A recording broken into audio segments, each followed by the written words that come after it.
और आज मैं इस यहां पर बैठ के बड़ी जिम्मेदारी के साथ एक बात कहता हूं, दिल की तख्ती पे लिख लीजिए। कल हमारे देश के प्रधानमंत्री माननीय श्री नरेंद्र भाई मोदी जी ने कल वहां फलस्तीन के राष्ट्रपति को फोन किया।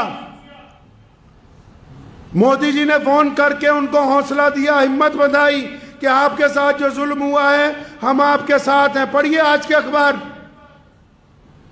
हम अपने प्रधानमंत्री का शुक्रिया अदा करते हैं और साथ में आज एक बड़ी बात मैं उन तक पहुंचाना चाहता हूं कि मोदी जी, जब विकास की बात करते हैं, आप हमेशा कहते हैं कि सबका साथ चाहिए, सबका विकास चाहिए, और बेशक इसमें कोई दो राय नहीं, कोई मुल्ला माने ना माने, देश के बहुत सारे मुसलमानों ने आपकी बात को माना।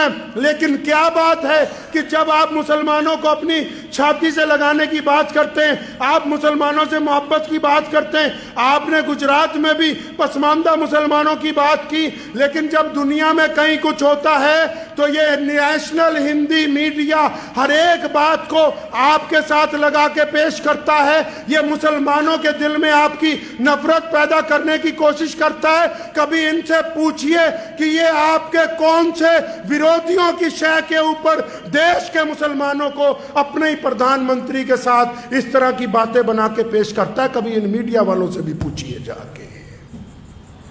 ये कोई फन का काम नहीं कर रहा नेशनल मीडिया।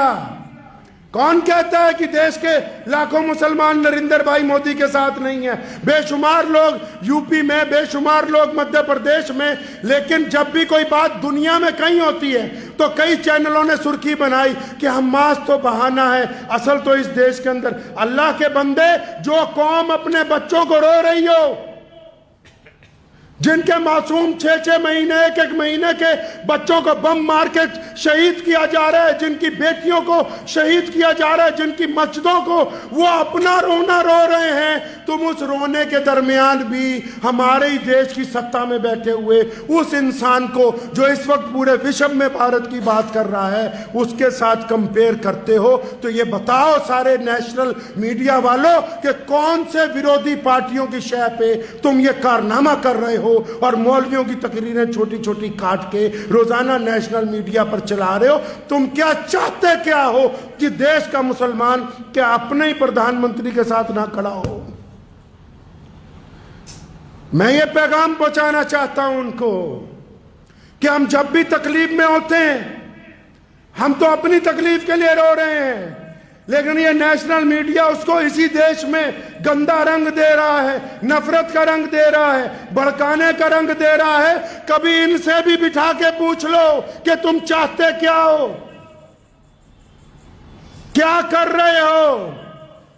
एक तरफ बात हो रही है कि हमने सारे मुसलमानों को, लेकिन मुझे तो इस बात का यकीन हो गया पिछले 10 दिन में जितने बड़े हिंदी के चैनल मैंने देखे, मुझे इस बात का यकीन हुआ कि इनको यहूदियों से कोई मोहब्बत नहीं है, इनको इजराइल से कोई मोहब्बत नहीं है।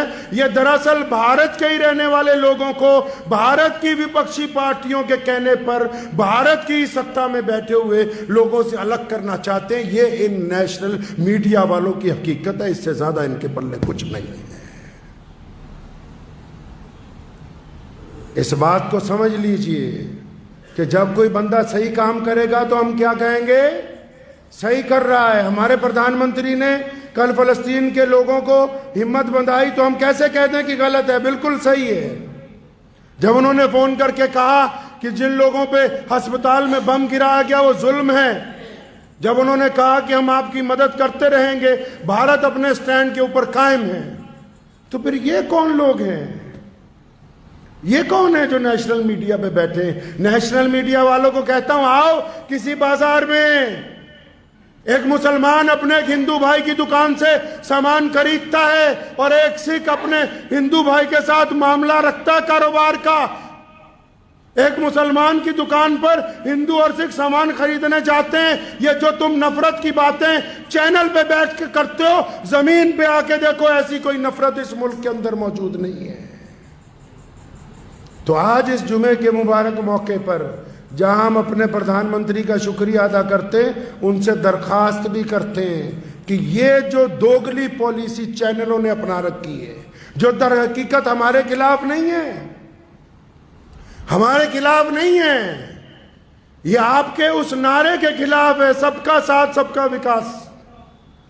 ये जो कारनामा ये अंजाम दे रहे हैं, इनको बिठा के इनके कान खींच के पूछिए कि वो कौन सी ताकतें हैं, वो कौन लोग हैं जिनके कहने के ऊपर तुम ये काम अंजाम दे रहे हो। और आप तमाम मुसलमान इस बात को ज़हन नशीन कर लीजिए कि जो एहतजाज या पूरे देश में मुसलमान सोशल मीडिया पर अपना जो दुख दर्द बयान कर रहे हैं, वो हमारा इजराइल के खिलाफ है, उस दुश्मन के खिलाफ जो बच्चों को कत्ल कर रहा है, उस दुश्मन के खिलाफ जो हमारे बैतुल मुकद्दस की तरफ गंदी निगाह रखता है, उस दुश्मन के खिलाफ जो बैतुल मुकद्दस के अंदर घुस के रोजाना लोगों को शहीद कर रहा है, और जिसने झूठी खबर फैलाई।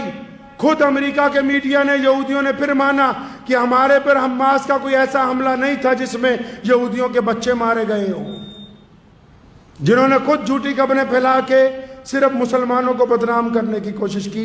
आप भी समझ लीजिए इस बात को, मुसलमानों को कहता हूं कि फ़लस्तीन के मसले पे हमारी जितनी नाराज़गी है, जितना गम है, जितना अफसोस है, वो उस जालिम इजराइल के साथ है। हमें अपने देश के अंदर, अपने देश में सत्ता के लोगों पर, अपने देश के लीडरों को इस मामले में हमारे साथ कोई नाराज़गी नहीं है, ना ही हम किसी के खिलाफ बोलने वाले हैं।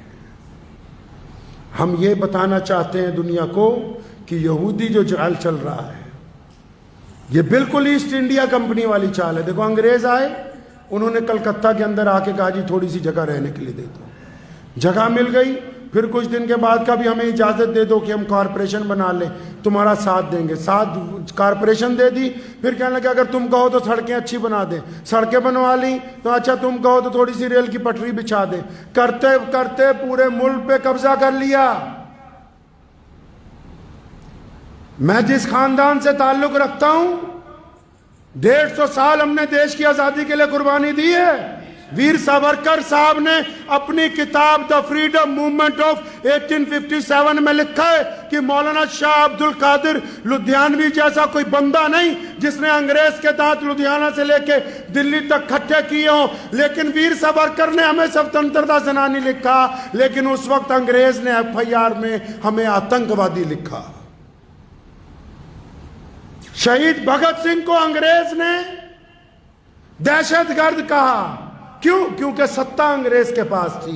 और जब हम जीत गए, जब देश आजाद हो गया, तो जिसको अंग्रेज कहता था कि ये सारे हमारे गुलाम हैं, ये सारे हमारे आतंकी हैं, ये सारे देश विरोधी हैं, और जब हम जीत गए, जब देश में सत्ता परिवर्तन हो गया, जब लोगों की सरकार आ गई, जब डेमोक्रेसी कायम कर दी गई, जब जनता को जनता की सत्ता मिल गई, तो जिनको अंग्रेज ये कहता था कि आतंकी हैं, वो स्वतंत्रता सेनानी कहलाए। जिनको अंग्रेज ये कहता था कि इन्हें फांसी दी गई, उनको शहीद आजम का दर्जा दिया गया। बिल्कुल यही सूरत हाल आज फ़लस्तीन में है कि सन 1945 में यहूदी वहाँ पर दाखिल हुए, थोड़ी सी जगह उन्होंने रहने के लिए मांगी, और ये इंग्लैंड की नाजायज़ औलाद में से हैं। थोड़ी थोड़ी जगह करके पूरे फ़लस्तीन में से मुसलमानों को निकालते रहे। आज अमेरिका और इंग्लैंड इसलिए इनके साथ हैं क्योंकि ये उन्हीं का लगाया हुआ नापाक पौधा है, बिल्कुल हमारे देश की तरह। कि कल तक जब हम अंग्रेजों के गुलाम थे, तो अंग्रेज हमें कहता था, खुद मेरे दादा मौलाना हबीबुर रहमान लुधियानवी रहमतुल्लाह अलैह धर्मशाला जेल में थे। वायसराय ने चिट्ठी लिखी, नजरबंदी थी 6 साल की, उसमें लिखा कि मुझे CID ने बताया कि तुम्हारी आदतें बागियाना हैं और तुम अपने देश की बात करते हो, तुम सरकार मुखालिफ हो, तुम जालिम हो। अगर तुम ये हरकतें छोड़ दो तो हम सोच सकते हैं तुम्हें रिहा कर दें। तो मौलाना ने जवाब में लिखा था कि मेरी आदतें बागियाना नहीं हैं, मैं जालिम नहीं हूँ। इस मुल्क की राज सत्ता पे जो अंग्रेज बैठा है, इसकी आदतें बागियाना हैं, इनकी आदतें जालिमाना हैं। तुम जो मुझे मुजरिम समझते हो, मैं तुमको अपने देश की आज़ादी का मुजरिम समझता हूँ। तो यही मसला फ़लस्तीन के अंदर है आज, क्योंकि वो मार खा रहे हैं, बड़े बड़े जालिम उनके साथ खड़े हैं, तो फिर वो इसका मतलब जी वो तो आतंकी हो गए। और अल्लाह ताला जब उनको इज्जत दे देंगे, वो अपनी ज़मीन पे अपनी धरती पे सुकून से रहने लगेंगे, तो फिर हम कहेंगे, हमारी किताबें कहेंगी कि उन्होंने लंबा संघर्ष किया था, उन्होंने लंबी कुर्बानियाँ दी थी। तो कुर्बानियों के बाद वो लोग आज अपने देश के अंदर स्वतंत्रता के साथ रह रहे हैं। इस बात को ज़हन नशीन कर लीजिए। और मुसलमानों को भी कहता हूँ कि जितने भारत में मुसलमान हैं, सोशल मीडिया की सियासत में मत पड़ें। जो लोग इस्लाम के खिलाफ या किसी भी धर्म के खिलाफ आपको कुछ लिख के भेजते हैं, उसको कभी आगे फॉरवर्ड मत कीजिए, उसको वहीं पर डिलीट कर दीजिए। हमारे प्यारे पैगंबर सल्लल्लाहु अलैहि वसल्लम ने इन बातों से हमें मना फरमाया है। वक्त भी हो गया है, दुआ कीजिए कि अल्लाह तबारक व तआला मुझे भी और आप सबको भी इन बातों के ऊपर अमल करने की तौफीक अता फरमाए। व आखिर दावाना अनिल हम्दुलिल्लाहि रब्बिल आलमीन।